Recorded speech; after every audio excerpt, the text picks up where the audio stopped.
Kim, with all of the different communication challenges that businesses are facing while working remotely, what can leaders do to meet their employees where they're at? Sure.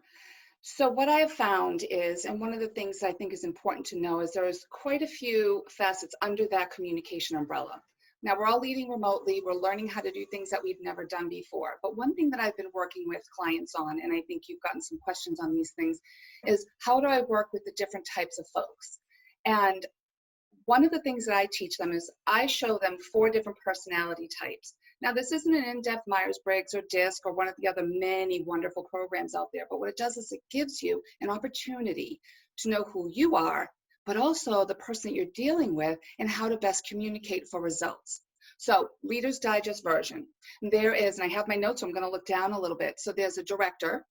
That type of person is a get to the point. They don't need fluff. They don't need a story. They're self-starters. They're self-motivated. And someone you can give little instruction and they'll come back with some good results because they're a dominant person. A thinker is another type. And that person is more calm under pressure. They like to process things before they respond. You know, that quiet person in the room that they may not be saying much, but they're working it. They really are. And I'm going to be giving you a list of some characteristics so you know to embed into the article. The other one is influencer. So this is the person that, what's the big picture so that they can understand all the facets in between. So they like to verbally think of their thoughts. They are emotionally based. They love to interact, that kind of person. Another one, and the fourth one, is someone that's a relator. So I'm a relator, I'm a coach. So it's kind of like they like that teamwork. They like stability, but they're able to chameleon themselves. And so I use that word chameleon a little bit because that's what leaders need to be at this time. You want to make sure that you're there for them, not them there for you. And by understanding the personality traits of which you're dealing with will really help you get to a good place for productivity at this time. And not just this time, but moving forward, whether you're, in a pandemic or not. Productivity is the end goal. And you know what, Kim? We are finding that so many of our members are really good at recognizing these different challenges of various personality types within their own team. But our current work situations are causing us to have to stop and evaluate how we communicate with people who aren't always in our work groups, someone on another department or in another team. Do you have any tips for how to kind of quickly get a read of what category there in those 4 personality types someone might fall into?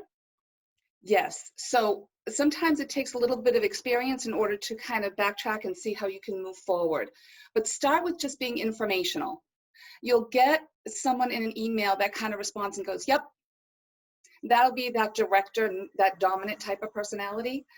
You'll get someone that responds and says, can you tell me a little bit more? Even though you felt that you were being informative, inform more for that person. They just need more to make a decision. The thinker might not respond at all. That's the person they're okay, but they won't have to respond. And someone that's related, they might call you up and just get some more information from a verbal sense. So there's a lot more to it, but I think that if you just pay attention after your first experience go around, it's pretty easy to detect, to kind of know what you're dealing with, and to also give some room when people are being stressed, and sometimes this might not be their normal behavior, but there's an underlying consistency there usually. You know what? That is a great point for all of us to remember during this time. Nothing is normal, and all of us are doing the best with what we have, and having that forgiveness of ourselves and others is just so critical. So thank you for reminding us. Yeah, no problem. Empathy is huge. Let's not forget about that. Absolutely. Thanks again, Kim. Thank you.